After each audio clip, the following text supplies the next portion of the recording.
Bonjour à toutes et à tous. Merci pour votre participation en ligne, en visio à cet atelier de deuxième partie de matinée du deuxième jour du World Forum. Merci à mes trois intervenants qui nous font l'honneur de nous rejoindre pour cette table ronde sur la logistique durable. Alors pourquoi la logistique durable? Tout simplement parce que alors en France, on a un tiers des émissions de gaz à effet de serre qui sont issues du secteur des transports. Alors, transport, marchandises et personnes, tout confondu, n'empêche qu'il y a un enjeu quand on parle de transition écologique, quand on parle de neutralité carbone, à s'adresser à ce sujet et vraiment à avoir des pratiques plus respectueuses de l'environnement et de l'homme. Donc, pour permettre à la fois un meilleur respect des écosystèmes, de la qualité de l'air et donc de la santé des populations notamment. La logistique, aujourd'hui, elle est... Alors là, je vais prendre mon anti-sèche, je suis désolée, mais voilà, donc elle est principalement réalisée pour le transport de marchandises en France, dans le territoire, en transport routier. Donc c'est 88%, si je ne me trompe pas, voilà, des tonnes kilomètres qui sont réalisées en camion. Grosso modo, si je schématise. Alors, je regarde Thibaut, puisqu'il est expert du transport routier. Tu pourras en parler après. Voilà, donc en tout cas, c'est vraiment ce secteur-là aujourd'hui qui est le plus utilisé, au détriment de secteurs comme le transport ferroviaire, donc qui représente un tout petit peu moins de 10% de ces fameuses tonnes kilomètres. Et le transport fluvial, c'est encore moins, puisqu'on a 2,1% des trajets qui sont réalisés, des tonnes kilomètres et donc des marchandises transportées avec ce mode de transport. Ces deux modes de transport qui sont souvent plus optimisés, qui sont plus respectueux de l'environnement et qui n'encombrent pas les routes, donc qui présentent aussi des aspects pour une logistique plus durable. Donc ce matin, on va avoir trois interventions. Donc tout d'abord, Antoine Jabé pour le groupe GRDF, qui nous présentera un projet ultra innovant pour rendre le ferroviaire encore plus respectueux de l'environnement, encore moins émetteur de gaz à effet de serre.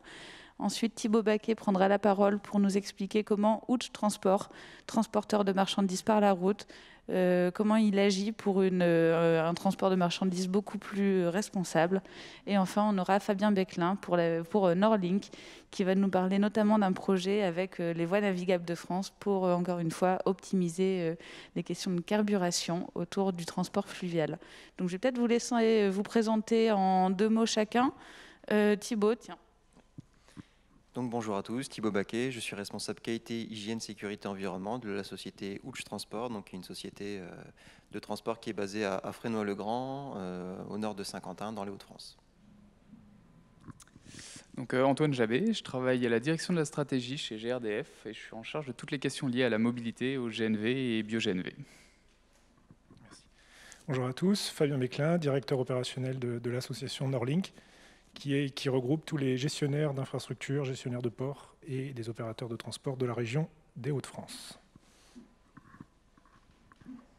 Alors, on va utiliser le deuxième micro aussi pour la suite, hein, pour éviter les temps de latence. Merci. Du coup, on va commencer par la présentation de Antoine, notamment avec le train. Alors, c'est quelque chose que j'ai appris en préparant l'atelier, de rétrofitage. Donc, voilà, il faudrait nous expliquer ce qu'est le rétrofitage, notamment à hydrogène. Et donc, ce sera la première... GNV, autant pour moi. Voilà, ça y est, je m'en mêle déjà les pinceaux. Et là, je m'adresse aux participants. Du coup, n'hésitez pas en même temps, au fur et à mesure des interventions, à poser vos questions. On a une référente digitale, Joséphine, qui nous aide et qui va nous envoyer les questions sur le retour d'écran pour qu'on puisse y répondre en direct. Donc voilà, je laisse la parole à Antoine et je fais plus de bornes sur le type de carburation. Et voici la télécommande pour passer les slides. Donc, il faut passer à droite. Donc, bonjour à tous. Je voulais vous parler aujourd'hui d'un projet, notamment qu'on mène avec la région Hauts-de-France depuis un peu plus d'1 an. Et Norlink nous a aussi beaucoup accompagnés, beaucoup aidés sur ce projet-là, de transformation et d'intégration en fait, de gaz et de biogaz dans le monde ferroviaire. Donc, avant de commencer, je voulais faire un peu une introduction sur savoir qu'est-ce que c'est que le biogaz. Alors, on parle notamment du biométhane, qui est aujourd'hui une source de gaz renouvelable qui est produit à partir de déchets. Donc on va avoir 3 grandes familles d'intrants, ce qui nous permet de faire du gaz. Les résidus d'agriculture, donc tout ce qui n'a pas vocation à être mangé par les humains ou par les bêtes. Tout ce qui est déchets ménagers. Et puis les bouts de stations d'épuration qui sont en fait mis dans ce qu'on appelle les digesteurs, qui recréent des conditions favorables en fait à la production de CH4, donc de méthane. On va avoir deux sous-produits de ce digesteur, du digesta, qui est en fait le reste de tout ce qui n'a pas été digéré, qui va pouvoir être épandu sur les surfaces agricoles en remplacement d'engrais chimiques. Et de l'autre côté, bien évidemment, on a du gaz, donc du biogaz, qui est injecté dans le réseau et qui permet du coup d'avoir des usages équivalents à ce qui est aujourd'hui du gaz fossile. GRDF, en 2 mots, nous on est le distributeur de gaz naturel, c'est-à-dire qu'on s'occupe des réseaux de gaz partout en France, enfin dans 10 000 communes, près de 10 000 communes en France. On exploite environ 200 000 km de réseau et on alimente environ 11 millions de clients. Notre objectif, c'est aujourd'hui de passer à du 100% gaz renouvelable à horizon 2050. Aujourd'hui, on injecte environ 2,5 TWh de biogaz dans le réseau. Et on a en projet, donc c'est-à-dire de sites de méthanisation qui vont arriver dans les 3 prochaines années, environ 25 TWh de biogaz. Donc ce qui veut dire qu'en fait, par rapport à la programmation pluriannuelle de l'énergie, qui définit un peu les tendances de développement des énergies renouvelables, on est sur une tendance où on va être au rendez-vous et on va même dépasser les objectifs qui ont été fixés par la PPE. Je voulais vous parler du coup du GNV et du bio-GNV. Alors le GNV et le bio-GNV, qu'est-ce que c'est ? C'est du gaz en fait, ou du biogaz qui est comprimé ou liquéfié et qui est utilisé dans le transport. Donc on va avoir aujourd'hui, le GNV, c'est environ un peu plus de 23 000 véhicules qui roulent en France au GNV ou bio-GNV, aussi bien dans le transport logistique que dans le transport de passagers, donc avec les bus, les cars, des poids lourds et des véhicules utilitaires légers. Le gros avantage de cette énergie, c'est qu'on va pouvoir jouer sur 2 aspects. L'aspect réduction des émissions de CO2, notamment avec le bio-GNV qui nous permet de diminuer de 80% les émissions de CO2 en analyse de cycle de vie, c'est-à-dire de la construction du véhicule jusqu'à son recyclage, en prenant en compte toute la chaîne de production de l'énergie. En termes de qualité de l'air, là aussi, on va avoir des gains assez importants, aussi bien au niveau des NOx que des particules fines, donc avec une réduction de moitié des NOx, donc qui sont des particules cancérigènes. Et, alors, qu'est-ce que ça veut dire, NOx ? Alors, c'est les oxydes d'azote. C'est la formule chimique, NOx, X pour... parce qu'il va y avoir différentes familles de NOx, 1, 2, 3, 4, 5. Et donc, en fait, c'est sur la globalité de cette famille d'oxyde d'azote qu'on va avoir des réductions de 50%.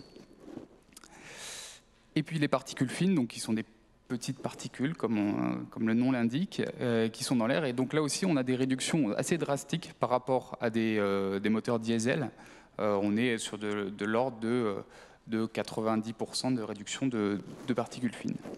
Donc avec des enjeux du coup qui touchent à la fois à l'effet de serre et donc au changement, réchauffement climatique, à la qualité de l'air et à la santé des populations finalement. Tout à fait, vous avez bien résumé. Merci. Et donc, alors, sur le domaine routier, ça fait un peu plus de 20 ans que le GNV et le bio-GNV se développent. Donc on a un bon retour d'expérience et une technologie qui est plutôt fiable et mature. Et on s'est intéressé depuis un peu plus de 2 ans avec la région Hauts-de-France au ferroviaire.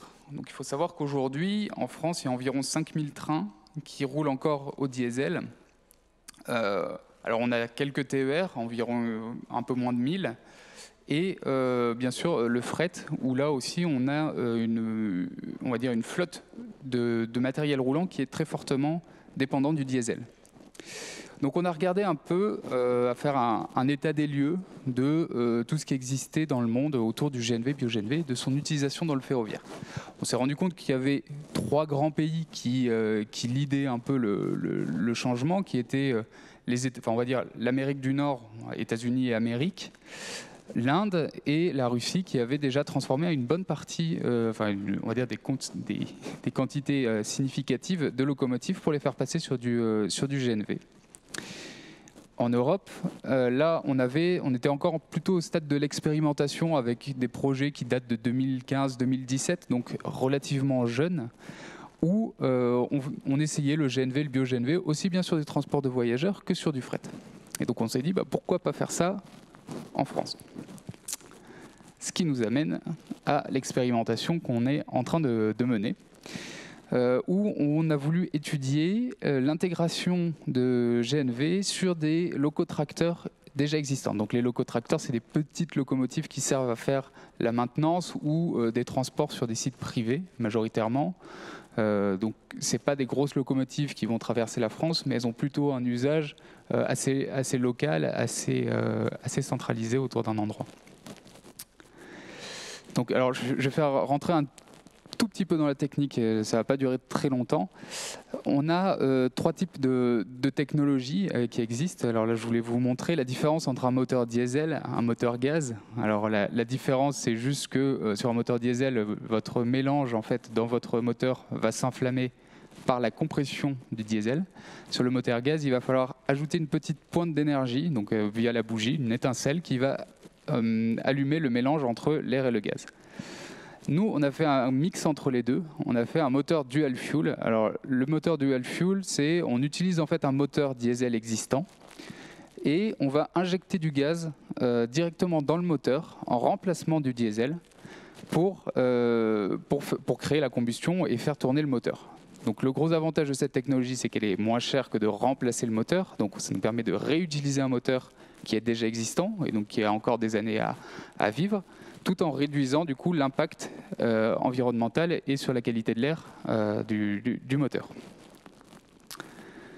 Donc on a fait une étude donc, avec la région Hauts-de-France, Norlink, REV 3, l'ADEME et Fret SNCF, sur 2 cas d'études qui étaient un usage industriel intensif, donc c'était le cas d'ArcelorMittal, et un usage logistique qui était la plateforme logistique Delta 3. Donc là, vous avez les 2 modèles qui ont été étudiés, avec 2 fonctionnements assez différents. Le modèle industriel, où on était vraiment sur du fonctionnement continu, 7 jours sur 7, 24 heures sur 24, avec des consommations de diesel assez importantes.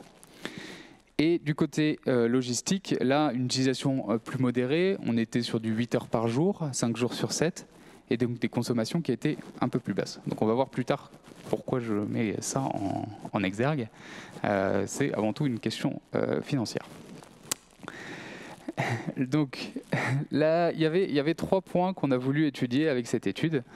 La première étape, c'était de savoir est-ce que techniquement c'est réalisable? Est-ce que le GNV a vraiment de la pertinence sur ce secteur-là et dans les 2 cas qu'on va étudier? Techniquement, on s'est rendu compte qu'il n'y avait pas de problème, qu'on pouvait mettre à la place du diesel des bonbonnes de gaz, faire les modifications en dual fuel pour pouvoir injecter directement le gaz dans le moteur. La contrainte que nous avait posée Arcelor sur ce point-là, c'était de dire qu'il me faut au moins 1 jour d'autonomie. Donc on s'est débrouillé pour mettre assez de gaz pour pouvoir assurer 1 jour d'autonomie. On s'est rendu compte que il y avait assez peu d'impact au final sur le poids, qui était quand même quelque chose d'assez touchy quand on en avait parlé, mais que globalement on pouvait réaliser les opérations sans trop de difficultés. Le deuxième point qui était évidemment très important, c'était la question environnementale, donc de savoir de passer sur du bio-GNV, quel allait être l'impact en termes de réduction à la fois de CO2 et puis de polluants locaux. Sur la partie CO2, alors je n'ai pas sorti de grands chiffres, mais on réduisait à peu près de moitié les émissions de CO2. Et sur un parc, alors si on a fait une base 100, sur une base de 100 locotracteurs, ça revenait, en fait, si on passait sur du dual fuel, à réduire la quantité de voitures de près de 12 000 voitures sur les routes. Donc c'est des chiffres qui sont quand même assez parlants. Vu les consommations, ça a été très très fort. Comme je vous disais, dual fuel, on est sur un mélange entre du gaz et du diesel. Le taux moyen de substitution, c'est 65%. Donc c'est-à-dire qu'on va avoir 65% de bio-GNV et 35% de diesel dans le moteur. Donc ce qui veut dire qu'on a quand même une baisse drastique de la consommation de diesel avec ce type de moteur. Enfin, ce type de technologie plutôt. Parce que le moteur, on ne le change pas. En termes de NOx, là, on aurait aussi des gains assez phénoménaux. Avec 10 locotracteurs, on enlèverait l'équivalent de 10 000 voitures, des émissions de 10 000 voitures sur la question de la pollution de l'air, sur les NOx. Donc c'est des choses qui sont quand même assez importantes. Enfin, je vais venir sur l'équation économique. Sur l'équation économique, on a séparé un peu les coûts entre les coûts non récurrents et les coûts récurrents. Donc, sur les coûts non récurrents, en fait, il y allait avoir une phase d'étude d'intégration et de test moteur pour bien calibrer le moteur, bien calibrer l'ensemble du matériel et avoir les meilleures performances. Ensuite, une partie avitaillement. Forcément, il fallait alimenter en gaz le nouveau locotracteur. Et enfin, une adaptation des ateliers pour tout ce qui est maintenance, de pouvoir mettre les questions de sécurité en place dans les ateliers. Donc ça, c'est les coûts, on va dire, une fois en one shot, une fois qu'on les a fait, on n'a plus à le refaire, quel que soit le nombre de locotracteurs derrière. Et la partie transformation, qu'on a estimée à environ 200 000 €, qui là comprend l'achat du matériel, l'installation, la main-d'œuvre et le calibrage. Donc ça, c'était sur la partie coût, qu'est-ce que ça allait coûter. Le gros avantage du GNV par rapport au diesel et du bio-GNV, c'est son coût. C'est-à-dire qu'il est 30 à 50% moins cher que du diesel, à énergie équivalente, hein, évidemment. Donc, ce qui permet, en plus d'avoir une fiscalité qui est très avantageuse par rapport au diesel, en fait, de créer des écarts de prix entre 1 litre de diesel et 1 kg de GNV, assez importantes pour faire des économies sur le carburant. Étant donné la consommation qu'il y avait sur le site d'ArcelorMittal, on arrivait à des économies de 70 000 € par locotracteur par an sur le carburant. Donc ce qui est quand même des montants assez importants. Ce qui veut dire qu'on avait des retours sur investissement qui étaient quand même assez bas, malgré le fait que le matériel puisse durer encore une vingtaine d'années. J'ai une petite question du coup, au regard des 200 000 € récurrents, est-ce que c'est par locotracteur ou est-ce que c'est par flotte? Et du coup, quel est le bénéfice réel prévu pour Arcelor? Alors là, le 200 000 €, c'est le coût du premier locotracteur. On considère que sur le premier, on va mettre plus de temps pour le calibrer, pour voir, parce qu'on sait qu'on va rencontrer des problèmes quand on passe dans les phases opérationnelles. On considère qu'on pourrait baisser au moins de 10 à 20% le coût de ce matériel si on passait sur des transformations plus importantes. Donc, et c'est aujourd'hui les discussions qu'on a avec ArcelorMittal, c'est justement sur ce point-là, savoir est-ce qu'on fait un seul démonstrateur pour montrer que ça marche, ou est-ce qu'on transforme l'intégralité ou une grande partie de la flotte. Aujourd'hui, Arcelor est plutôt enthousiaste pour transformer plus de locotracteurs.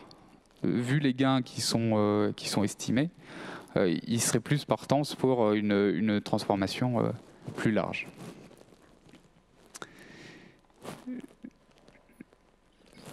Donc voilà, j'ai déjà expliqué mon slide d'après du coup.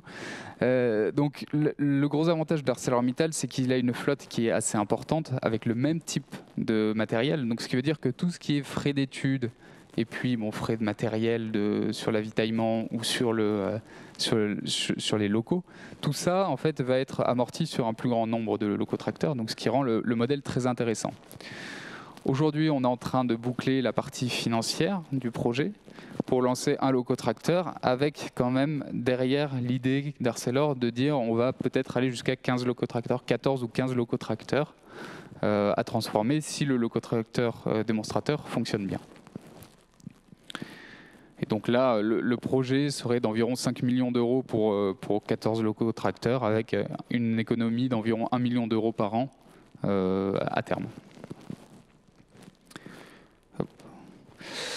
Alors, pour revenir sur la région Hauts-de-France du coup et sur la question logistique, je voulais faire un petit focus peut-être sur la production de biométhane pour bien appuyer ce point, de dire qu'aujourd'hui on est très confiant sur la capacité de la filière biométhane à répondre aux besoins en biogaz. Là, j'ai fait un focus du coup sur la région Hauts-de-France. Aujourd'hui, on a plus de 2 TWh de biométhane qui vont être produits à horizon 2023. On a en fait cette capacité, il faut savoir, elle double tous les ans. Dans les tendances actuelles, là jusqu'à 2023, on sait qu'on va doubler tous les ans et que ça risque de se prolonger encore sur plusieurs années. Donc, on a une quantité d'énergie qui est largement suffisante en fait pour alimenter à la fois des usages logistiques. Je laisserai Monsieur Baquet en parler un peu plus longuement, mais aussi sur du ferroviaire ou alors encore sur du chauffage ou d'autres usages dans l'industrie. En plus de ça, on est sur une énergie qui est produite localement, qui produit des emplois dans les zones rurales et puis urbaines. Et en fait, on a vraiment une énergie qui est circulaire, locale, qui participe au développement du territoire. Et pour finir, du coup, ma présentation, cette expérimentation qu'on est en train de mener avec ArcelorMittal, on pense que c'est le début d'une grande aventure qui va en fait pouvoir nous montrer que le GNV ou le bio-GNV est une énergie pertinente pour le ferroviaire pour remplacer les usages diesel. Et donc on peut très bien imaginer utiliser cette énergie dans le fret longue distance ou encore dans le transport de voyageurs, ce sur quoi on est en train de travailler également avec la région Hauts-de-France. Merci. Merci Antoine. Alors peut-être une question, et je laisserai aussi nos intervenants poser des questions s'ils en ont. Quand est-ce que vous imaginez une mise en place réelle et opérationnelle du projet chez ArcelorMittal, et aussi quand est-ce que vous envisageriez un déploiement un peu plus massif? Alors le projet chez ArcelorMittal, on considère qu'on pourra réaliser le premier prototype d'ici la fin de l'année prochaine. Donc le temps qu'on lance les études et qu'on fasse la transformation, on considère qu'à partir de l'automne-hiver 2021, on pourrait avoir quelque chose d'opérationnel. Donc c'est demain? C'est dans pas très longtemps. Merci beaucoup. Alors je regarde en même temps Fabien et Thibault pour voir si vous avez des questions. Merci. Merci Antoine.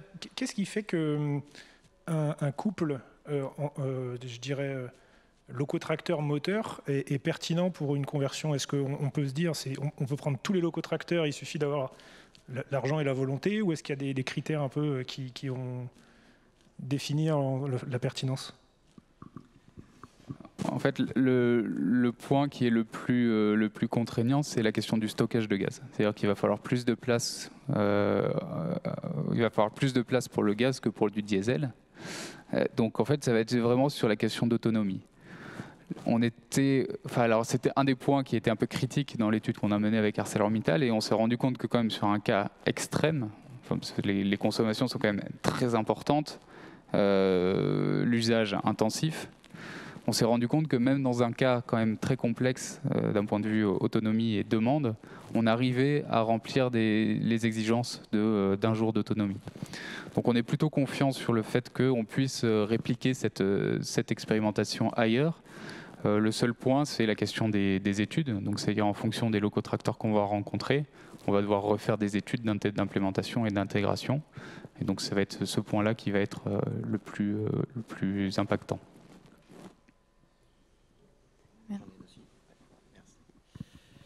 Moi, je voulais plus focaliser sur le bio-GNV, et notamment sur les projets de méthanisation, parce que savoir si votre ressenti, ça va être sur l'historique et aussi les retours d'expérience des projets de méthanisation actuellement, si dans le temps, on verra des projets aboutir plus rapidement. Parce que là, actuellement, je vais me présenter un peu aussi dans la présentation, mais nous, il y a quasiment 7 ans entre le moment où la démarche du projet et l'aboutissement. Est-ce que ça ne peut pas être une freinte aussi au déploiement du bio-GNV et au détriment du GNV, on va dire classique, fossile?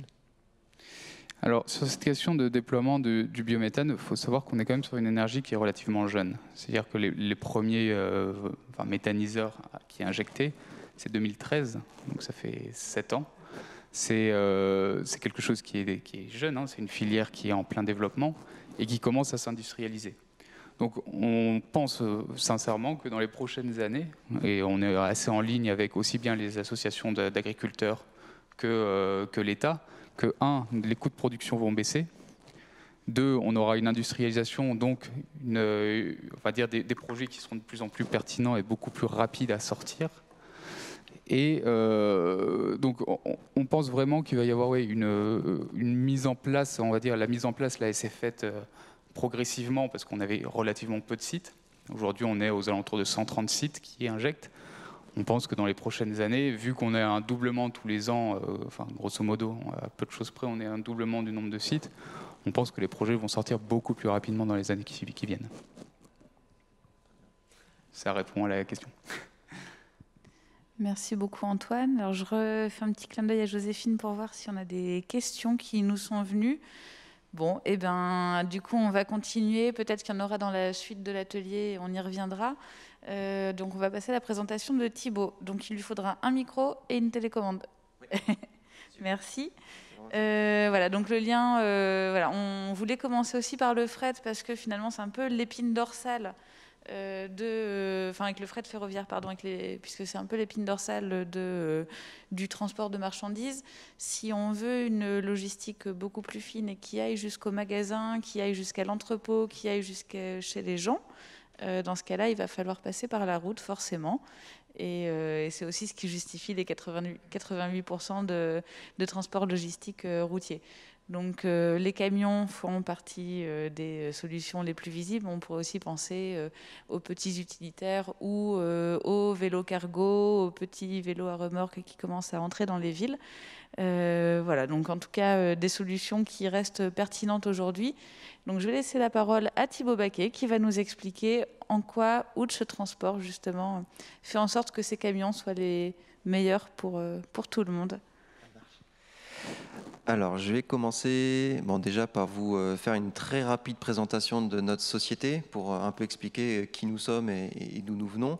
Donc, nous sommes une société familiale créée en 1965 par André Ouch. Donc, André Ouch est parti d'un seul camion et il s'est progressivement développé et pour atteindre aujourd'hui 400 salariés, 200 véhicules répartis sur 10 sites dans les Hauts-de-France. L'idée de cette présentation, je ne vais pas vous la détailler concrètement, mais c'est vraiment de se dire qu'on est parti sur un développement en accompagnement nos partenaires, nos clients et fournisseurs depuis 1965.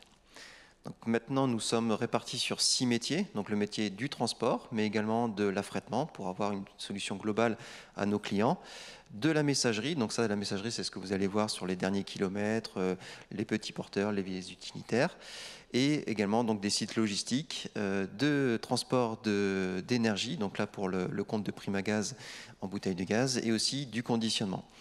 Nous sommes donc maintenant 400 collaborateurs et nous avons 200 véhicules à moteur et 10 entrepôts logistiques sur les Hauts-de-France. Et vous êtes basé à Fresnoy-le-Grand, donc au nord de Saint-Quentin. Et nos sites de solutions sont quasiment exclusivement axonnés, donc dans l'Aisne, et 2 sites dans le nord, à côté de Cambrai. Donc voilà une petite présentation, donc transport, messagerie, distribution, overseas. Donc on peut accompagner aussi les clients sur les modes multimodal. On ne fait pas uniquement que du camion. Alors on n'a que des camions, mais on peut les accompagner sur tous les types de transport et logistique également. Pour rentrer dans le vif du sujet, donc sur notre transition énergétique, donc pour refaire un peu la genèse, et ça reprend un peu la question que j'ai posée à Antoine, il y a eu un projet de méthanisation sur notre territoire de Fresnoy-le-Grand en 2015, au moment de la COP 21.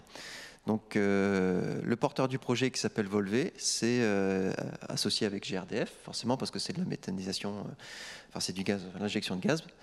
Et ils ont présenté la solution de gaz à ma direction.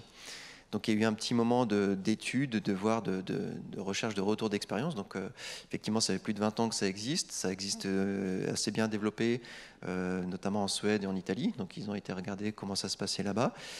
Et on a fait l'essai de partir sur l'acquisition de véhicules gaz. En premier lieu, donc avec des stations en charge lente chez nous pour injecter le gaz dans nos véhicules. Il s'avère que l'essai a été concluant et maintenant nous avons 50 véhicules donc sur nos 200. Un quart de notre flotte roule au gaz naturel. L'objectif est d'en avoir 80 d'ici l'année prochaine. Et nous avons maintenant 2 stations en charge lente et une station en charge rapide. Parce qu'il y avait aussi toujours la question de il n'y a pas de camion parce qu'il n'y a pas de station, mais il n'y a pas de station parce qu'il n'y a pas de camion. Donc nous, on a fait l'essai, il s'avérait que c'était concluant. Et on s'est dit, pour pas que nos partenaires, clients et aussi le territoire puissent en bénéficier, nous avons construit une station en charge rapide sur Saint-Quentin. Au niveau de la ZAC, une activité de croisement des autoroutes, c'est donc la 26 et la 29, pour avoir le plus de passages possible. Et cette station est ouverte au public. Donc maintenant, évidemment, il y a beaucoup de nos camions qui y vont, mais il y a également de plus en plus de partenaires, et notamment le réseau de bus de Saint-Quentin. Pour faire le focus et reprendre la question, donc le méthaniseur 2015 en projet, normalement, il voit le jour l'année prochaine.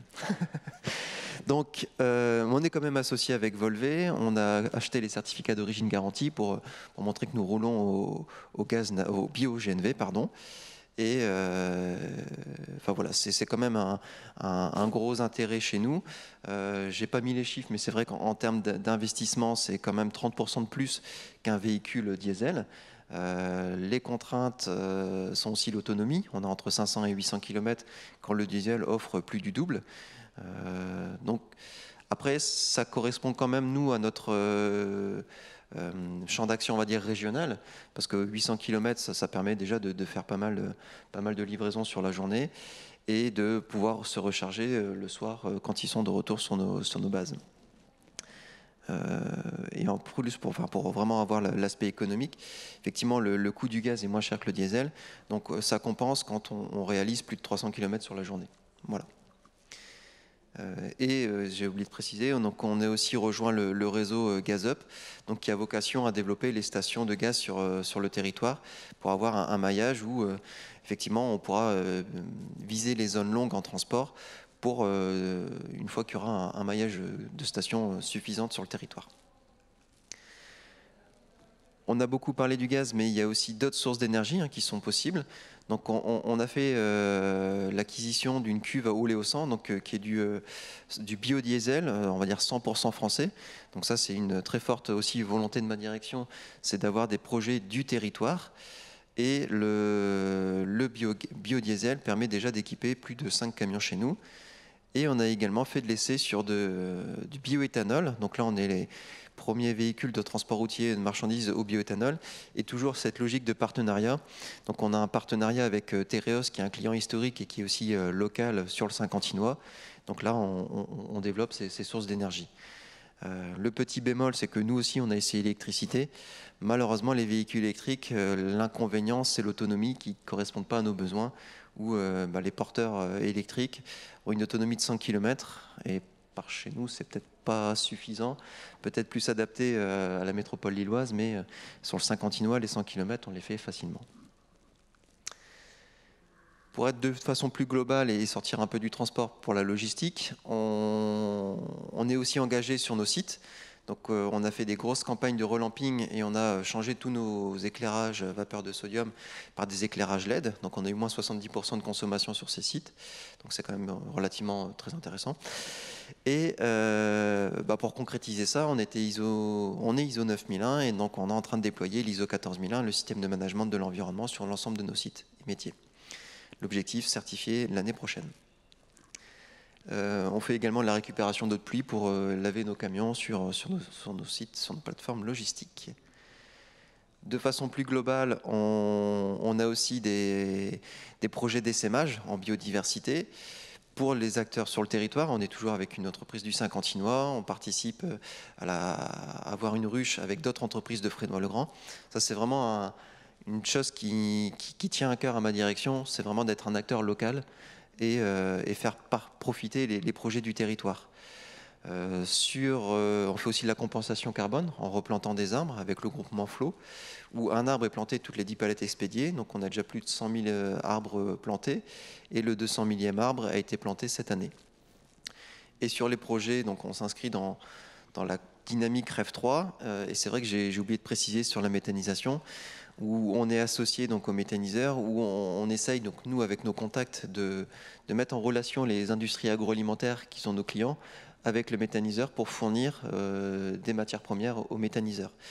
Et le beau projet qu'on va avoir une fois que le méthaniseur sera sorti de terre, c'est que nos camions en gaz vont aller chercher les déchets d'un industriel pour alimenter le méthaniseur, et l'industriel est à 25 km du méthaniseur. Donc en sorte d'économie circulaire, que ces déchets vont alimenter nos camions qui transportent ces marchandises. Et donc, de façon globale et avec l'accompagnement du réseau Alliance, on s'est structuré notre démarche RSE, qui n'était pas avant, qui était une volonté de notre direction, mais qui n'était pas vraiment formalisée. Et maintenant, on utilise la RSE vraiment comme un levier, comme une stratégie de notre entreprise, avec une entreprise locale, hein, comme je l'ai dit, aussi une éthique sociale qui permet d'avoir toujours l'esprit familial avec 400 collaborateurs. J'ai pas appuyé sur mon bouton. Voilà. Qui nous a permis d'avoir, voilà, merci, le trophée de l'entreprise économie responsable 2019, donc l'année dernière, avec la mention or pour la mobilité, notamment sur nos véhicules gaz. Voilà. Et c'est bon. Bravo Thibaut.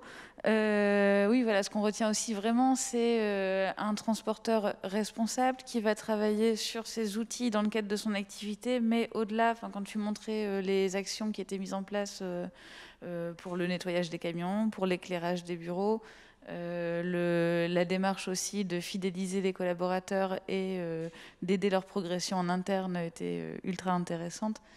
Et surtout dans un secteur ultra concurrentiel aujourd'hui, où on a une concurrence internationale et on pourrait avoir tendance à rogner certains coûts.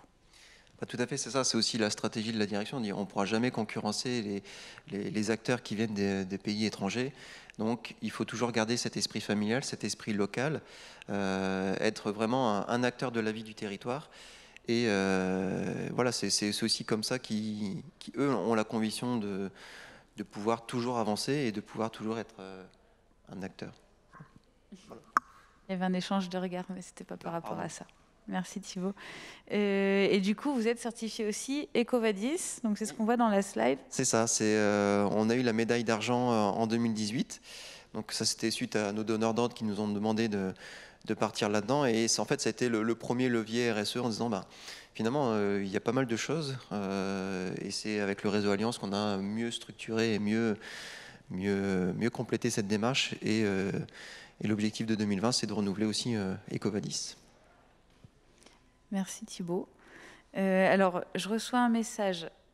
J'ai une question. Oui. Alors, qu'est-ce qui vous a donné l'impulsion pour initier ces projets? D'accord. L'impulsion, c'est aussi de la direction qui a toujours cette volonté d'avoir ce qu'ils appellent le coup d'avance, d'avoir aussi une partie innovante, c'est-à-dire que on est, vous voyez, 400 collaborateurs, c'est déjà important, mais c'est pas, il y a des acteurs et des concurrents beaucoup plus gros, et il faut toujours aussi avoir un coup d'avance et se démarcher vis-à-vis de nos concurrents. Donc la partie innovation, c'est vraiment dans l'ADN de l'entreprise. Et la conviction aussi, l'engagement environnemental, où la COP21 a mis en évidence à ma direction le fait de se dire, oui, le transport, c'est effectivement une source de pollution, on en parle beaucoup. Et nous, à notre échelle, même en tant que PME, on a voulu avancer et puis proposer des solutions à notre niveau. Donc c'est vrai que ça fait toujours un peu sourire ma direction de se dire, la méthanisation est venue nous voir en 2015. Nous, on a déjà 50 camions, on a déjà 3 stations, et le méthaniseur est toujours pas sorti. Mais voilà, c'est une fois que ma direction est convaincue, ça peut aller très vite, et puis surtout montrer que même une PME peut avancer et peut faire des choses sur ces sujets-là. Complètement. Je ne sais pas si Antoine et Fabien, vous avez des questions à poser à Thibaut. Merci. Oui, deux questions. Une question peut-être un peu plus technique et une autre plus générale. Tout à l'heure, tu parlais de charge lente, charge rapide. Charge rapide, on imagine, c'est comme quand on va avec sa voiture faire le plein. Et charge lente, c'est peut-être plus une nuit ou quelque chose comme ça? C'est tout à fait ça. Okay. C'est charge rapide, c'est 10-15 minutes pour un camion, donc à peu près équivalent au diesel. et charge lente, c'était plus de 8 heures. Donc c'était bien quand on avait peu de véhicules qui revenaient le soir et qui reprenaient, on va dire, les véhicules chargés le matin. Mais là, avec 50 véhicules, c'est plus possible. Et du coup, ça fait un peu le lien avec ma deuxième question. Sur le réseau des stations, on a l'impression que c'est dans ce que tu dis, que c'est malgré 800 km d'autonomie, c'est encore un peu compliqué. Il y a peut-être encore beaucoup de détours à faire pour aller à la station qui serait bien placée si on s'éloigne trop de votre base. C'est ça, c'est encore un peu compliqué. Ouais, c'est ça. Bah, c'est sûr que c'est beaucoup plus contraignant que du diesel, parce que du diesel, il y a des stations quasiment dans toutes les villes. Donc là, effectivement, puis l'autonomie est beaucoup plus importante. Donc là, c'est toujours une petite gymnastique à trouver les stations sur le territoire, à savoir quand on part, où on a une carte de station, donc, et surtout est-ce qu'elles sont accessibles au public. Parce que certains aussi transporteurs ou d'autres ont fait des stations, mais privées. Donc là, nous, c'est aussi pour ça qu'on l'a voulu public, pour se dire, on a fait l'effort, on a du gaz sur le territoire, autant que ça serve à l'ensemble. Est-ce que les bus de Saint-Quentin seraient partis également sur une solution de gaz s'il n'y avait pas eu la station? Voilà, c'est les débats. Donc c'est de se dire, on a fait l'effort, on était peut-être dans les premiers, mais au moins maintenant, ça fait partie on apporte notre pierre à l'édifice dans la transition énergétique. Moi, j'avais une autre question. Du coup, là, on voit que vous avez une grosse tendance pour aller chercher d'autres énergies autres que le diesel. Est-ce que vous avez une volonté de transformer 100% de la flotte, ou il y a encore des usages sur lesquels c'est compliqué de pouvoir passer sur des énergies alternatives? Pour l'instant, c'est encore un peu compliqué de partir sur des énergies alternatives sur nos zones longues, quand on fait beaucoup de kilomètres pour certains clients à l'autre bout du territoire. Et ma direction pense que 80 véhicules gaz sur 200, c'est déjà un bon score. Et après, avoir sur des oléosens, sur d'autres véhicules bioéthanol, peut-être garder encore un peu de diesel. Voilà. Mais ça ne sera pas 100% gaz dans l'avenir, parce qu'il y aura certainement aussi une autre part d'avancer sur la partie peut-être hydrogène, on va voir ce que ça apporte. Voilà, il n'y aura pas 100% de tout diesel, tout gaz, tout ça. Je pense que c'est un mix énergétique à avoir et c'est un peu une révolution dans le monde du transport où on n'est plus que 100% mono-énergie. Alors, on a une question qui nous arrive en direct. Quid de la pertinence des biocarburants utilisés? Donc, entre parenthèses, colza et bioéthanol semblent être de première génération. Donc, moi, je suis incapable de répondre. Thibaut, je te laisse la main. Alors, sur le bioéthanol, ce n'est pas de la première génération, ça c'est sûr, c'est avec Tereos, donc ils sont en train de développer cette partie-là. Sur le colza, j'avoue, j'ai pas trop d'infos là-dessus. Alors sur le Loosang, je suis pas encore hyper spécialiste de la question. C'est aussi pour ça que c'est encore un peu en test chez nous, de savoir, parce que la question, j'imagine, derrière, c'est on utilise des ressources autres qu'alimentaires pour faire fonctionner des véhicules, effectivement. Voilà, c'est encore en test, à voir. En tout cas, le GNV, c'est sûr que c'est issu des déchets. Mais ces autres sources, voilà, c'est encore à laisser et à voir sur le long terme.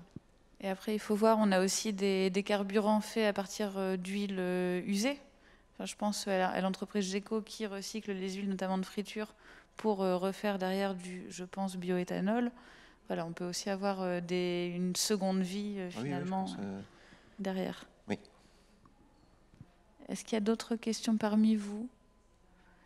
Et ben dans ce cas-là, merci Thibaut pour cette présentation. On va arriver à la troisième présentation donc, de Fabien, qui du coup va nous expliquer ce que fait Norlink, quel est le but et comment il accompagne ses adhérents.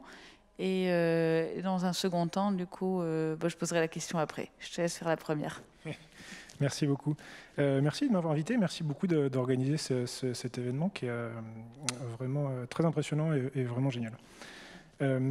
Donc, Norlink, c'est une association et même une fédération d'associations qui travaille, comme j'ai dit tout à l'heure, avec principalement, historiquement, je dirais, avec les gestionnaires d'infrastructures, les gestionnaires de ports, pour les aider sur, je dirais, tous les sujets qu'ils ont en commun et qui sont difficiles de traiter seuls, par exemple, la promotion des services de transport massifiés à l'étranger, dans les salons.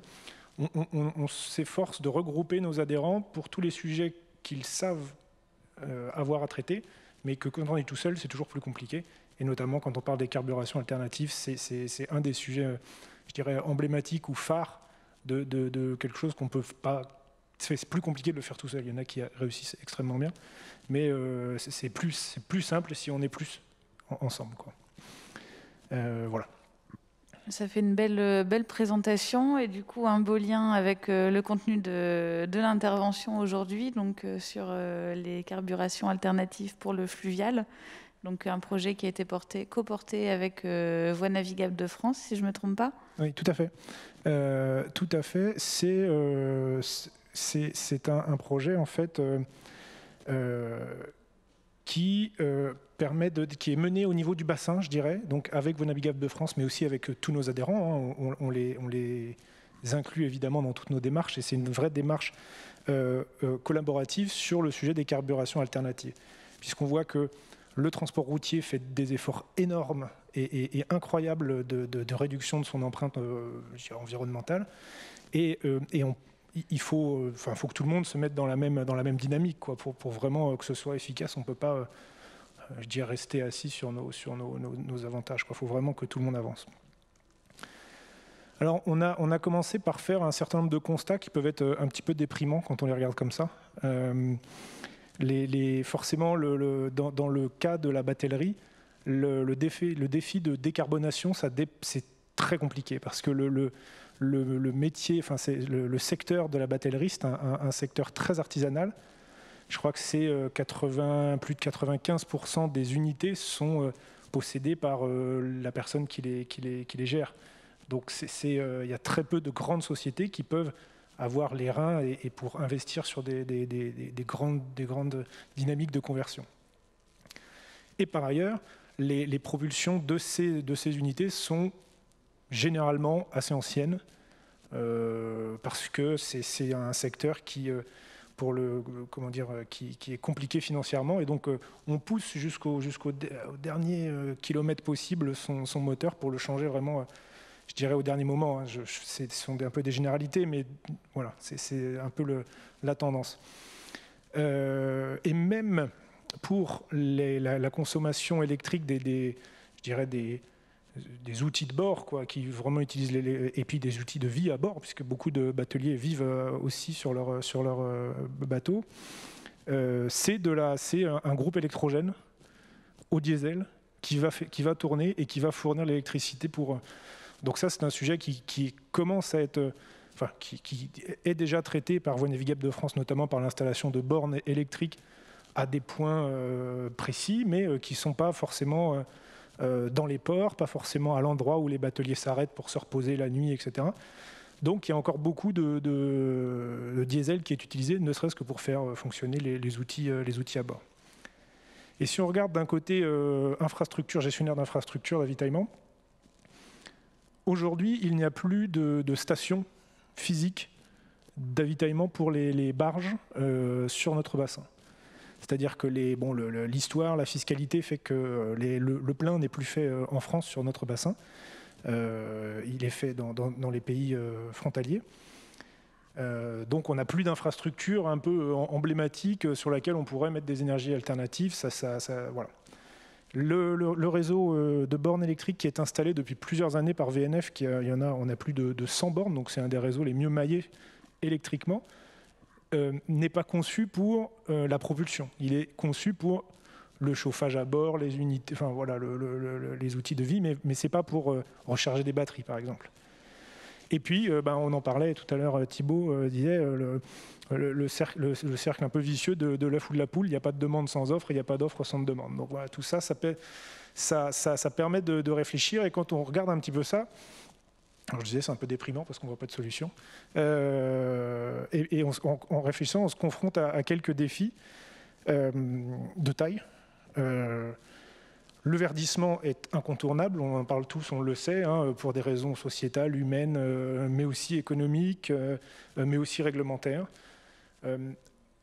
En plus d'être un secteur très artisanal, le secteur est très petit. C'est-à-dire qu'il y a sur tout le réseau français, je crois que c'est 1200 unités fluviales. Et il y en a plus dans quelques autres pays, mais c'est un marché qui est tout petit et qui finalement n'incite pas beaucoup la R&D pour des sujets de conversion, parce que le marché est tout petit et c'est compliqué de développer des nouveaux moteurs alors qu'on va en vendre très peu finalement. Donc c'est difficile.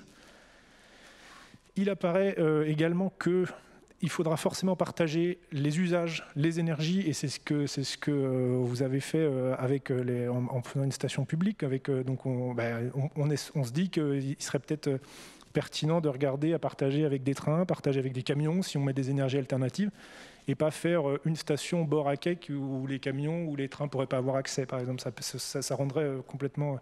c'est beaucoup plus pertinent d'ouvrir, et avec peut-être d'autres énergies aussi. Toutes les énergies, parce qu'on ne sait pas encore bien laquelle va être, ou lesquelles vont être choisies par le marché. C'est très difficile de se positionner pour l'instant. Donc finalement, on s'est dit, on a regardé le marché, notre bassin, qui est spécifique.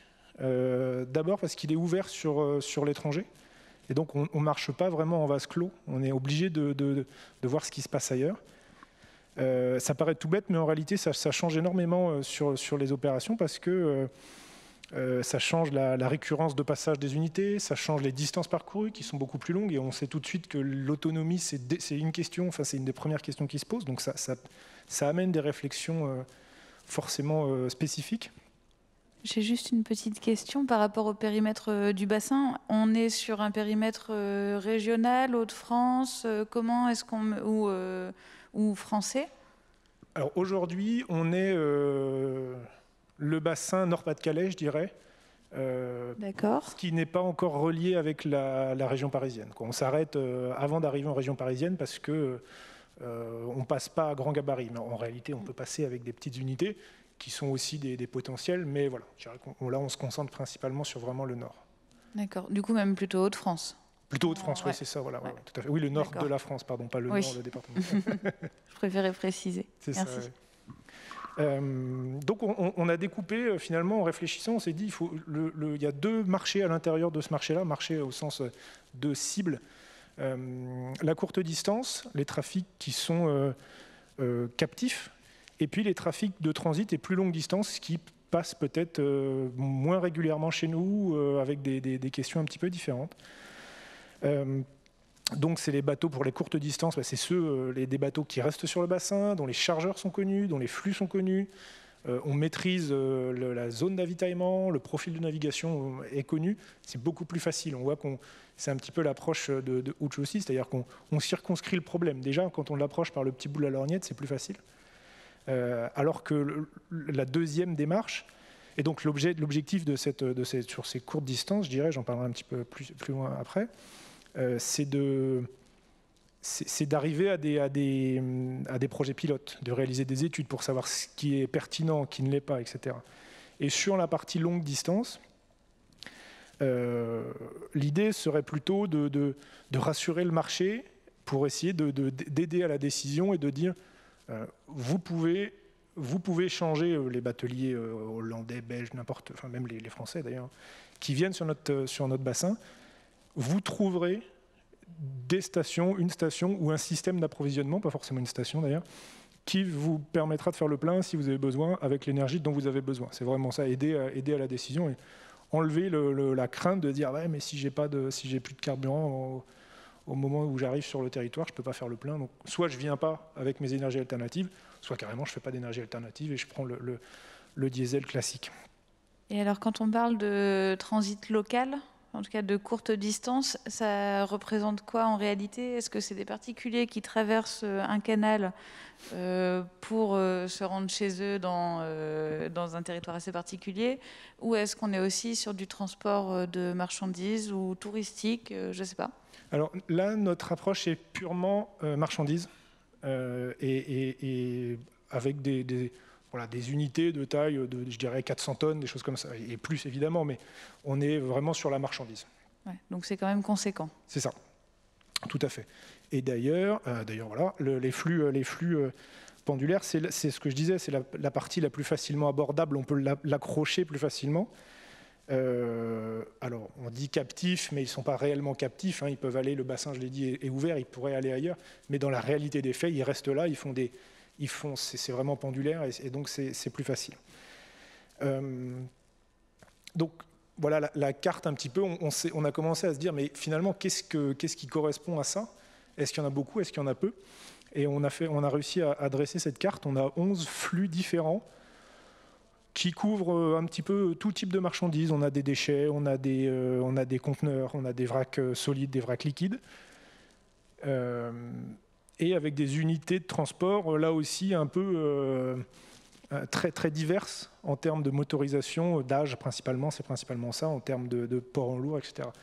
Donc ça nous fait un terrain de jeu ou un terrain d'étude assez intéressant, parce que finalement, on a, comme un GRDF pour l'étude sur les trains, on peut regarder un peu tous les extrêmes. On a un flux, par exemple, qu'on ne voit pas bien sur la carte, mais il existe de 2 km au sein du port de Dunkerque, où finalement, il y a des allers-retours, beaucoup plus que quotidiens, puisque 2 km, ça va beaucoup plus vite que ça, avec des péniches vrac liquides, qui servent, c'est des huiles qui servent ensuite à faire des carburants oléo-sang.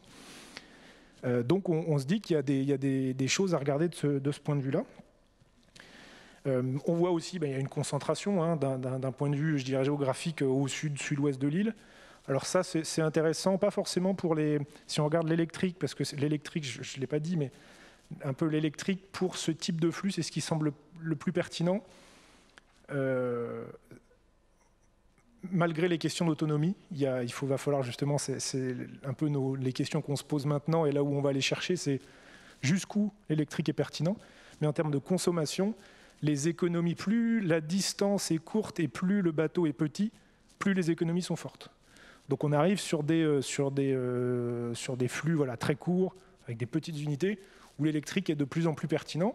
Et l'objectif de notre étude, c'est de se dire, on va essayer de voir jusqu'où on monte, soit dans la distance, soit dans la taille, pour un peu toucher la limite de la pertinence, et puis après voir un peu comment on fait évoluer les critères, et puis avec les autres énergies, d'ailleurs, je parle d'électrique, mais en fait c'est toutes les énergies, voir où se trouve la zone de pertinence de chacune de ces énergies.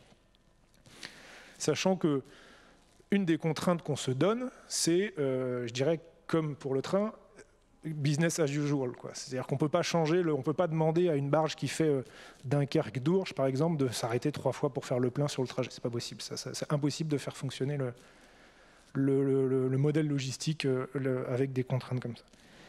Donc voilà, sur ces flux-là, on va essayer de voir, de faire des projets pilotes, de regarder qu'est-ce qui est pertinent dans quel domaine. Et puis pour les flux non récurrents de longue distance, là, forcément l'approche est un petit peu moins aisée, parce qu'on se retrouve d'autant plus confronté au cercle vicieux. Il n'y a pas d'offre, donc j'ai pas de demande, donc c'est compliqué.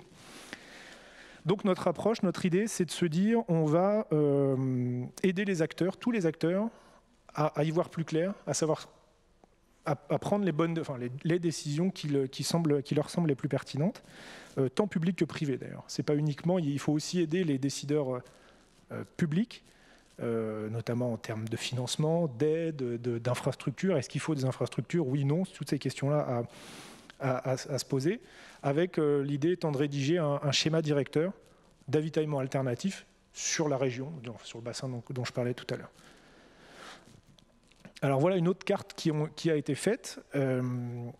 Cette carte, elle montre les endroits où il est aujourd'hui possible, ou en tout cas il a été demandé l'autorisation de faire le plein en diesel pour les barges. Donc il y en a quand même un nombre important, mais on voit que malgré ce nombre important, il n'y a aucune station fixe. Donc on sent quand même qu'on est plus sur du dépannage que vraiment de l'avitaillement régulier, où s'il y avait un endroit logique et régulier, il y aurait une station à cet endroit-là.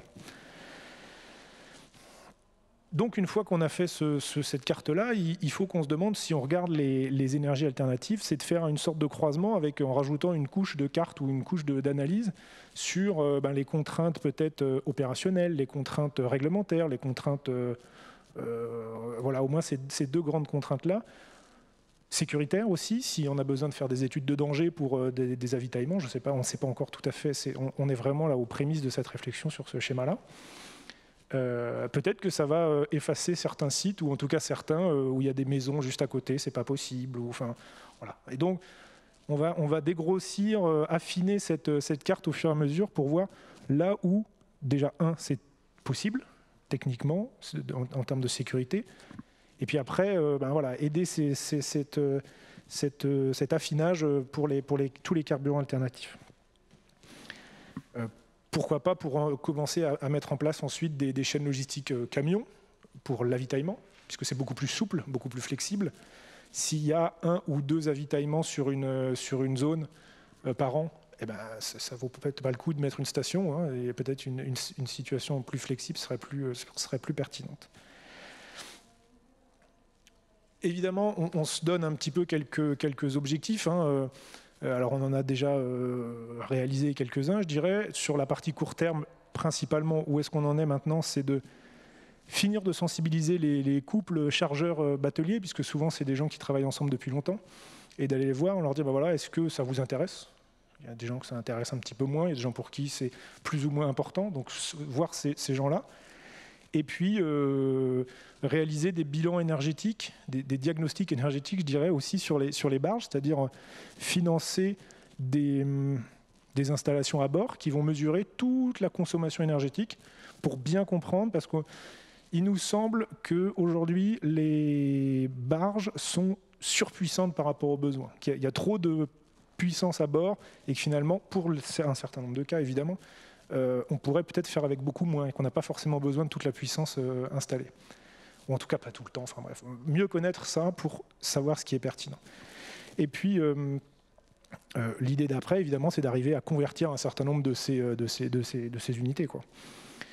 Sur le moyen terme, long terme également, ce que je disais tout à l'heure, c'est conforter les gestionnaires d'infrastructures, les aider à y voir clair, accompagner également les privés et faire un petit peu le tour de tout ça avec des financements adaptés. Soit aider à construire les financements s'ils n'existent pas, on sait qu'il en existe, mais faire que ceux qui existent soient mieux connus, mieux utilisés par tous les acteurs de la région, mais tous les acteurs de manière générale. Finalement, à travers cette dernière carte, c'est ce que je disais tout à l'heure, c'est que le bassin il est ouvert. Et il va être d'autant plus ouvert que le canal Seine-Nord sera réalisé. Alors, ce n'est pas tout de suite, mais ça va venir d'ici 2028. Et puis, on a toute la partie au nord où, finalement, sans se dire qu'il faut uniformiser la réflexion, parce que ce n'est pas possible, au moins que ce soit cohérent. Qu'on réfléchisse d'ores et déjà avec nos voisins actuels, mais nos futurs voisins qui vont bientôt s'installer, la région parisienne. Comment on propose quelque chose de pertinent, notamment pour les utilisateurs, hein, les bateliers, qu'ils n'aient pas moins besoin de se poser de questions, soit qu'ils sachent, soit qu'ils aient l'information nécessaire pour se dire « Ok, je sais où faire le plein, je sais qu'il y en a, etc. etc. » Et peut-être qu'un jour, on pourrait parler d'interopérabilité. Bon, là, c'est peut-être encore un sujet un peu de science-fiction, mais au moins de pertinence et de cohérence entre tous les acteurs. Voilà, je ne sais pas si... Merci Fabien pour cette présentation bien complète. Enfin, ce qu'on peut en retenir, c'est vraiment l'intérêt d'optimiser les transports existants, d'en faire une offre encore plus verte et tout en cohérence avec les besoins réels du territoire, des usagers et des futurs usagers. Et cette question aussi qu'on avait un peu en ouverture sur la puissance des barges finalement, où on peut aller encore plus loin en optimisant la logistique et en optimisant tout simplement le matériel par rapport aux besoins réels. Moi, j'avais une petite question à vous. Ah, il y a des questions du coup, qui nous viennent de la salle. Ah, il y en a une qui est partie. Du coup, la première, je la lis. Alors là, c'était par rapport... Elle arrive juste après la séance de questions avec Thibaut et on revient après sur les autres. Donc, Corinne Dejode qui demande « Les transporteurs sont dépendants des avancées technologiques des constructeurs de camions. Quid de l'hydrogène avec des délais de développement que l'on connaît ?» Alors, je vais un peu revenir déjà sur la première partie de la question, on est dépendant des avancées technologiques. Alors oui, après nous, on est 100% Renault depuis 1965 Et malheureusement, Renault n'avait pas de camion gaz quand on a voulu faire les essais, donc on a dû faire une infidélité à Renault et partir avec Scania et Iveco. Néanmoins, la volonté, c'était toujours de travailler avec Renault parce que c'est un partenaire historique. Et donc, on a un peu poussé Renault à partir aussi sur cette technologie. Donc maintenant, Renault aussi a complété son offre de camions par des camions gaz. Donc, on peut aussi être force de proposition et essayer de les titiller sur ces sujets-là. Pour l'hydrogène, alors après, effectivement, ça c'est, je pense, une énergie qui sera très intéressante dans le futur, mais pas à court terme, du moins à moyen terme, parce que là, la partie investissement sur les véhicules est très importante, pour lequel, pour l'instant, on ne peut pas se permettre d'aller.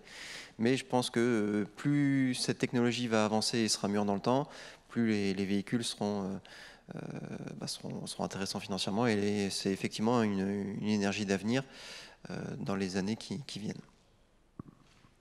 Merci Thibaut pour cette réponse. Alors je crois qu'il y avait une deuxième question qui venait.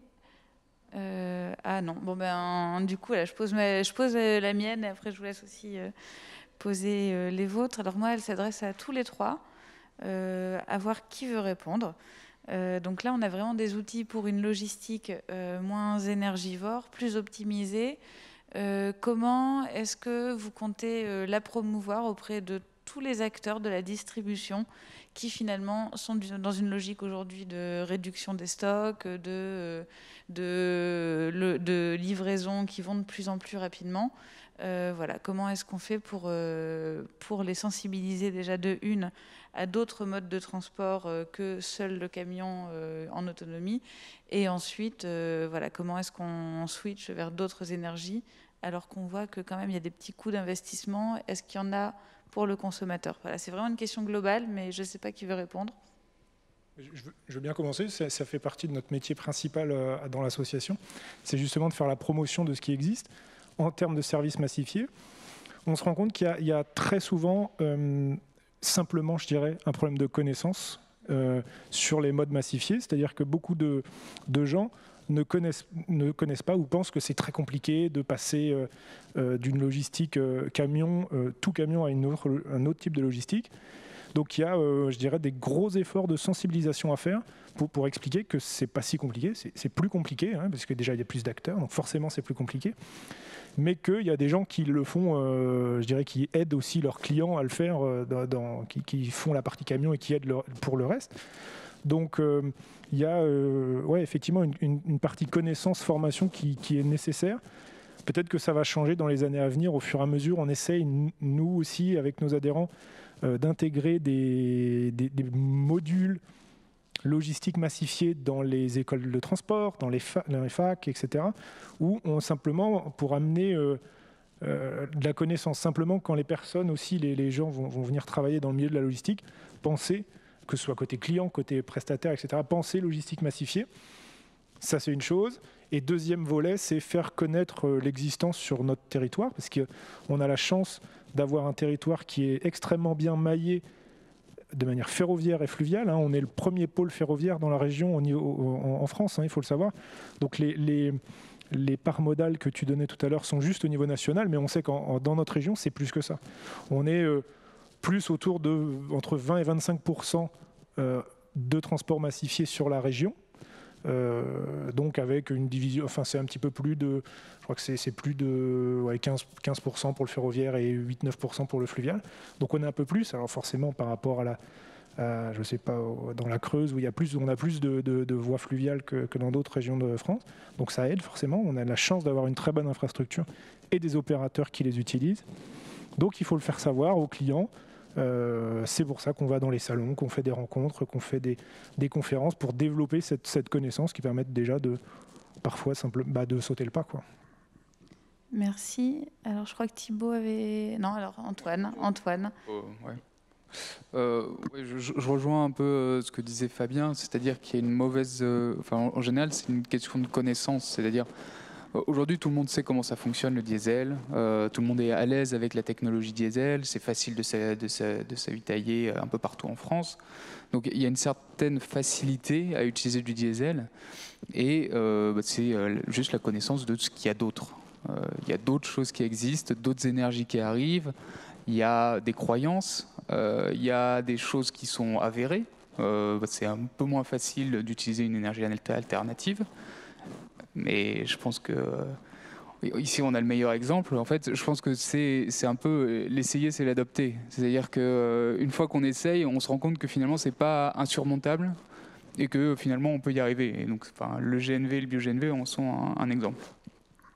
Alors, je vais juste rebondir là-dessus. C'est marrant parce que j'allais exactement dire ça. Faire le parallèle, moi, mon métier, c'est d'accompagner les entreprises dans le management de la mobilité, donc comment leurs collaborateurs se déplacent au quotidien. Et en fait, la clé, c'est la communication, ce qu'on n'arrête pas de dire, et faire essayer. On a eu un atelier juste avant, on parlait de conduite du changement. Ce qui est important, c'est de faire essayer les gens, de bien expliquer comment ça se passe. Et voilà, en fait, juste d'expliquer, alors je prends le parallèle pour les transports en commun, d'expliquer à quoi sert la carte, comment est-ce qu'on l'utilise et quelle est la tarification et est-ce qu'on a droit à 1 heure ou un trajet. Voilà, toutes ces choses. Est-ce qu'on a le droit de passer d'un bus à un métro ou d'un tram à un bus? Voilà, toutes ces choses-là, en fait, vont permettre de démystifier, d'élever les cultures et de peut-être tester. Du coup, c'est assez intéressant d'entendre que finalement, il y a peut-être cette conduite du changement à faire auprès des chargés logistiques des entreprises, en tout cas, voilà, tous ces métiers. Et du coup, ça fait le pont. Thibaut, tu nous parlais d'accompagnement aussi des clients sur plusieurs modes. Oui, c'est ça. Donc en fait, l'idée, c'est aussi d'accompagner nos clients dans leurs propositions en disant, forcément, ils vont nous demander un transport. Ok, pour eux, c'est un camion. Point. Ils savent peut-être même pas la source d'énergie qu'on utilise. Bon, forcément, ils pensent que c'est le diesel. Mais on se dit, non, il n'y a pas que le diesel. Et donc là, tiens, c'est intéressant. Et puis, on peut commencer à évoquer tous les avantages que ça peut engendrer, notamment ça ou les autres énergies. Que nos camions sont éliminés de la vignette critère 1, c'est-à-dire que même en période de pic de pollution, ils pourront toujours continuer à être livrés. Quand on livre Lille tous les jours et aussi Paris tous les jours, c'est pour certains non négligeable parce que ça peut être stratégique. Ça peut être aussi une source de promotion chez eux en disant oui, on s'engage aussi nous dans l'environnement, donc c'est logique que nos camions, on ne peut pas faire autrement parce qu'on demande de la souplesse, on demande de la rapidité que pour l'instant le transport routier est le seul à pouvoir proposer et de se dire ok, je fais plus de camions sur la route, mais au moins j'essaye de faire un effort sur la partie environnementale et la source d'énergie qu'ils peuvent avoir. Donc ça, c'est une des choses que nous, on explique aux clients ou même qu'on répond quand on fait des appels d'offres, en disant, voilà, nous, on peut aussi proposer cette solution. Après, c'est toujours au client de décider, est-ce qu'il ne regarde que le prix et si c'est sa seule vignette, de lecture, ça sera forcément plus compliqué. Après, si c'est dans une démarche plus globale, je pense que là, ça peut être une solution vraiment d'avenir pour l'ensemble de la chaîne logistique. Ensuite, c'est aussi la communication, comme vous disiez aussi. Pourquoi nous, on participe à beaucoup d'ateliers, on témoigne, pour montrer que même les petites entreprises peuvent le faire et que ce n'est pas uniquement réservé aux grands groupes, que même encore maintenant, j'ai participé à un témoignage la semaine dernière où on parle de mobilité durable. Forcément, tout le monde pense véhicule électrique, alors que non, il n'y a pas que l'électrique. Et suite à ce témoignage, on a eu plusieurs de contacts. On ne savait pas que c'était possible, on ne savait pas que vous faisiez ça. Donc voilà, plus on en parle et plus on espère faire avancer les choses et de se dire que au moins on aura apporté notre pierre aussi à l'édifice sur ce sujet-là. Merci Thibaut. Alors en attendant d'éventuelles questions du public aussi, si vous avez d'autres questions, remarques par rapport à vos interventions respectives. Alors moi Thibaut, tu avais l'air de... Non. Moi j'en avais une pour Fabien. Donc on a déjà échangé ensemble sur le sujet de la logistique durable au-delà du projet avec VNF. Donc il y a aussi d'autres actions qui sont menées par Norlink, si tu peux nous dire un mot dessus. Oui, effectivement, quand on parle de promotion aussi, l'idée c'est une des questions que les gens se posent, c'est qu'est-ce que chacun peut faire pour ça. Alors, on parle uniquement transport de marchandises, encore une fois. Mais il y a beaucoup d'acteurs qui n'ont pas idée du fait qu'ils peuvent avoir un levier d'action pour passer vraiment à des logistiques massifiées. Et c'est un des sujets sur lesquels on travaille en ce moment. Et on va publier de manière mensuelle des fiches de bonnes pratiques qui vont mettre en avant les actions mises en œuvre par l'un ou l'autre des acteurs de la chaîne de transport, mais une chaîne élargie, je dirais, vraiment que tout le monde puisse s'y retrouver, allant du chargeur au transporteur, quel que soit le mode, jusqu'aux acteurs publics qui peuvent aussi avoir un levier, par exemple par la mise en place de clauses contractuelles pour des travaux, en disant on le voit bien avec les JO à Paris, mais on peut le faire à des échelles plus petites, ou en tout cas plus régionales, plus locales, pour obliger l'utilisation de modes massifiés pour l'approvisionnement en matériaux, par exemple, ou l'évacuation de déblais, ce genre de choses. Il y a des outils qui existent et qui sont là aussi peut-être pas assez connus. En tout cas VNF a publié une boîte à outils juridique, par exemple, pour mettre des clauses dans ces contrats. Alors, ça peut être aussi bien les contrats de chargeurs, mais aussi les contrats de ville, de PCI. Voilà. Et donc ça va être publié de manière régulière pour que chacun puisse se dire « Ok, à mon niveau, il y a quand même quelque chose à faire. C'est peut-être pas directement transporté, c'est peut-être pas directement mettre sur la barge, mais c'est participer au collectif et au développement de toutes ces actions. » Et il y a des actions un peu, je dirais, emblématiques. La MEL, par exemple, transporte par voie fluviale une partie de ses déchets. C'est quelque chose que d'autres villes dans notre région, son bord à canal ou pas loin, pourraient peut-être faire. Alors ça ne marche pas toujours, parce que là, ça tombe très bien, il y a les centres de valorisation qui sont bien placés d'un côté et de l'autre, donc c'est plus logique. Mais simplement le fait de savoir que c'est possible, en plus il y a des aides pour le faire, des aides de l'État, donc il y a un certain nombre de ces démarches qui méritent d'être connues, reconnues, et que finalement chacun se dise « Ah mais oui, mais c'est pas bête, peut-être que je pourrais faire la même chose chez moi ». Où ça commence à tirer un peu le premier fil de la réflexion, et puis finalement c'est peut-être pas cette chose-là, mais ça va être une autre façon de faire. Donc ça c'est vraiment, les fiches vont être publiées chaque mois, là, à la moitié, aux alentours du 15, donc la première sera mise en ligne demain. On voulait la publier pour aujourd'hui, mais ça a été une petite contrainte, c'est raté. Donc à partir de demain, vous pourrez retrouver sur notre site internet les fiches, et donc ça viendra se mettre en ligne tous les mois. Voilà. Et alors du coup, la prochaine fiche, c'est celle de la MEL ou... Si je ne me trompe pas, c'est ça.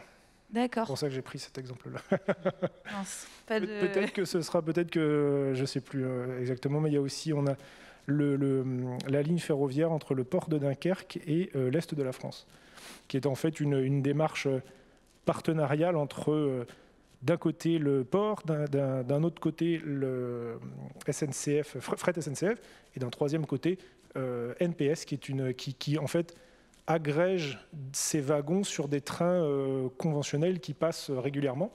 Et donc, on ajoute des conteneurs, je dirais, sur un train conventionnel par petit. Donc, on refait un peu ce qui se fait de moins en moins du wagon isolé, je dirais. Là, on en prend 5 ou 6 d'un coup et on les colle sur un train qui existe et ça part vers l'Est. Donc voilà, ça aussi, c'est une démarche, mais là c'est vraiment la démarche partenariale entre tous les acteurs, où encore une fois, la personne toute seule, c'est pas vraiment, c'est plus compliqué. Que je comprenne bien, un train qui existe déjà, c'est un train SNCF voyageur ou un train de fret qui était déjà en circulation? Un train de fret. On ne peut pas encore accrocher des wagons fret derrière les TGV. Peut-être qu'un jour on y viendra, mais pour les lancer à la bonne vitesse, ça peut être un peu compliqué. J'avais déjà l'image des trains des Western en tête, donc je comprends mieux. Il y a une bonne pratique aussi que j'avais bien aimée de la part de Heineken, on en avait parlé ensemble. Heineken qui a revu la forme de ses bouteilles de bière pour qu'elles prennent le moins d'espace possible et qu'on puisse en mettre le plus possible dans un camion. Voilà. Est-ce que c'est des bonnes pratiques aussi qui sont promues par Norlink, ou là on est plus sur l'activité des clients entreprises? Il existe un programme pour les chargeurs qui s'appelle Fret 21 et qui en fait donne un certain nombre de clés ou d'actions, de fiches d'action, de manière de calculer les choses, de manière d'approcher les choses, pour que là aussi, en fait, finalement, quand on réfléchit baisse de l'empreinte environnementale, c'est pas uniquement travailler avec moins de camions ou plus d'énergie alternative. Il y a effectivement déjà, dès le processus, dès la conception du produit, on peut se dire, en baissant de quelques centimètres la taille de la bouteille ou de la canette, finalement, on met un étage de plus dans le camion, on remplit mieux, ça évite des émissions. Donc là, il y a une vraie réflexion, il y a des programmes comme Fred 21 qui permettent de faire ça. Ouais. Donc le nom, c'est Fred 21. D'accord. Bon, on a fred21.fr, le site internet, vous trouvez. Bon, sur les moteurs de recherche, on devrait trouver... ça. Il existe aussi un peu l'équivalent pour les transporteurs routiers. C'est CO2 et transporteurs s'engagent, mais là, je ne vais pas laisser parler les spécialistes. C'est objectif CO2, mais c'est ça, c'est le même principe. Ouais.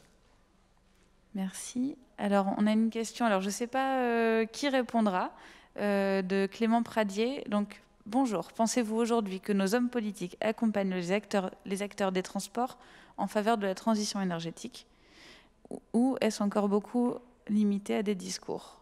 Voilà. Donc, comment est-ce que le gouvernement s'engage, le ou les gouvernements d'ailleurs, voyons long terme, puisqu'on a vu qu'un projet met 7 ans à émerger, c'est plus long qu'un mandat présidentiel. Donc voilà, quel est votre avis sur la question? Je vais garder le micro vu que je l'ai. Pour l'instant, pour parler de notre exemple, nous, on y est allé tout seul. On y est allé tout seul parce qu'effectivement, quand on a regardé tout seul. Il y a GRDF qui nous a aidés à l'acquisition de véhicules, un petit supplément, une petite aide à l'achat pour compenser le suramortissement. Il y a également eu l'ADEME qui a fait un appel à projet l'année dernière pour passer à des véhicules GNV, bio-GNV. Mais c'est les seules aides qu'on ait eues sur notre transition énergétique. Peut-être juste rappeler du coup l'ADEME qui est bras armé de l'État du ministère des Transitions. Et GRDF, du coup, le mieux placé pour en parler, c'est le représentant. Donc, sur les aides, c'est vrai que c'est... disons qu'il y a plusieurs systèmes. On a passé à parler du suramortissement, alors qui, en période de croissance, marche bien. Avec la crise qui se prépare, va un peu moins bien marcher. Donc il y a des aides, mais c'est vrai que on parlait des surcoûts à l'achat. Alors sur du GNV, on a plus 30%. Sur de l'électrique, ça va être encore un peu plus élevé. Sur l'hydrogène, c'est encore aujourd'hui, le coût d'achat est vraiment très élevé. Et donc c'est vrai qu'on a des aides qui permettent de faire un petit pas vers des énergies alternatives, mais qui restent quand même encore insuffisantes pour vraiment qu'il y ait un switch des transporteurs. Et puis ensuite, il y a la question aussi d'aide. Alors, je vais parler biométhane cette fois-ci, mais sur les ambitions qu'on peut se donner sur les filières ENR. Sur la partie biométhane, c'est vrai que nous, on a des ambitions qui sont très fortes. On attend aussi que l'État soit là pour aider ce véritable engouement qu'on voit partout sur le territoire pour pousser plus de biométhane et en fait pousser la filière plutôt que de la freiner. Du coup, j'ai changé le micro. Voilà, donc si on résume, on a quand même, c'est pas forcément du registre du politicien, mais on a une stratégie d'État qui va dans ce sens-là, qui met à disposition des outils pour accompagner les acteurs. Et peut-être là où il y a moins d'action, et c'est vraiment une supposition, c'est peut-être après sur les incitatifs financiers, ou au contraire des contraintes tarifaires sur les taxes. Mis à part la taxation sur le diesel, on n'a pas beaucoup de mesures dissuasives par rapport au transport polluant, si je ne me trompe pas. Vous êtes juste, pour revenir juste sur la question d'avant, il y a évidemment le niveau de l'État, niveau national, mais il ne faut pas oublier, il y a aussi le niveau régional, et même on va descendre parfois même jusqu'au niveau local. Et si on prend l'exemple dont on parle, il y a des aides au transport combiné à la manutention au niveau national.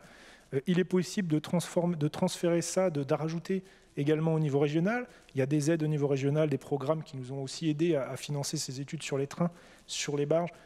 Et on descend encore, par exemple, sur le Dunkerquois, avec le programme qui s'appelle le programme d'investissement d'avenir, qui s'appelle le TIGA, Territoire d'innovation et de grande ambition, où là aussi, il y a des financements pour des études, des projets pilotes.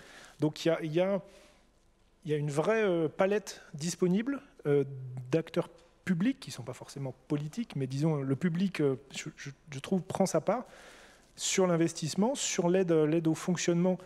Ça pourrait peut-être aller plus loin, ça pourrait, parce qu'on voit qu'il y a encore des différentiels qui ne sont pas suffisants. Mais on est encore, dans certains cas, peut-être pas le routier, mais sur des modes comme le ferroviaire ou le fluvial, sur des projets pilotes, des découvertes. On tâtonne encore, donc c'est là où comment dire, le politique, le public a toute sa vocation à aider à ce moment-là.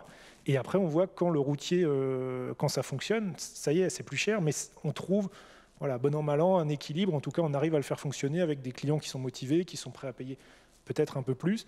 Voilà. Mais je pense qu'il y a quand même un besoin d'initier, de mettre l'étincelle. On parlait pour les injecteurs, bah voilà, mettre la bougie pour faire partir la mèche. Et après, le monde associatif, le monde privé, et tout ça va s'emparer et faire avancer les choses, quoi. Et j'ai oublié la deuxième question, du coup. Non, la deuxième question, c'était est-ce que du coup, au niveau taxes, incitatifs financiers, au contraire, des pénalités financières peuvent être mises sur les transports plus polluants? Bon, là, on peut parler peut-être de ce qui se prépare au niveau de la loi de finances. Il y a quand même des bons mouvements de la part de l'État sur notamment la taxation du diesel. Aujourd'hui, le diesel, alors notamment le diesel non routier, donc on va parler du fluvial et du ferroviaire majoritairement. Aujourd'hui, ils ont des taxations qui sont plus basses, avec une volonté de l'État affichée de l'aligner sur la taxation diesel routière, qui elle est quand même assez conséquente, hein. Enfin, les taxes sur le diesel, c'est quasiment, vous doublez quasiment le prix par rapport à ce que vous achetez sur le marché. Donc il y a quand même une volonté de l'État affichée de sortir du diesel. Après, il y a des questions politiques, aussi de pouvoir d'achat et de rester compétitif d'un point de vue commercial. Donc je pense qu'en effet, l'État cherche à trouver un bon équilibre entre les deux, mais quand même avec une volonté bien engagée. Hein. Là, notamment, on peut parler là du plan de relance où ils ont gelé donc la TICPE, qui est la taxe sur les produits pétroliers. Ils l'ont gelé pour 1 an, mais sans remettre en cause le fait que ça allait s'aligner sur les années prochaines sur le diesel routier. Donc, il y a quand même une volonté de l'État de promouvoir les énergies alternatives avec une fiscalité qui est quand même très avantageuse sur le GNV, bio-GNV, l'électrique et les carburants, les autres carburants alternatifs. Merci. Je pense que je ne sais pas s'il y a des compléments. En tout cas, c'était assez complet. Est-ce que vous avez encore des questions les uns vers les autres? Et je regarde Joséphine pour consulter et on n'a plus de questions de la part du public. Et ben dans ce cas-là, on va clôturer l'atelier si ça vous va. En tout cas, merci à tous les trois d'être venus à la CCI Grand Lille pour ce World Forum 100% digital. J'espère que l'expérience présentation avec masque n'était pas trop contraignante. Et voilà, en tout cas, merci d'avoir apporté vos points de vue complémentaires sur une logistique plus durable. J'espère que les spectateurs auront trouvé réponse à leurs questions. Et voilà, on se dit à bientôt. Et alors moi, j'ai noté une date, le 22 octobre, où on a un événement Norlink sur les révolutions portuaires. Ce sera peut-être le mot de la fin par Fabien.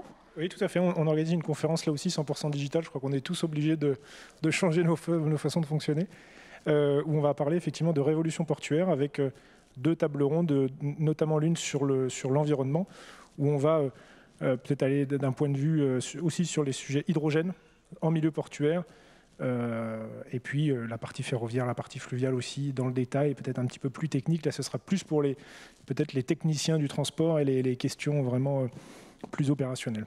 Mais tout à fait. Donc là aussi, sur notre site internet, vous pouvez vous inscrire et recevoir le lien pour vous connecter. Merci beaucoup Fabien. Donc invitation à passer en interne aux personnes en charge du sujet. Merci beaucoup et on continue avec d'autres ateliers cet après-midi à partir de 14h et nous on se libère pour le temps du midi. Merci à vous.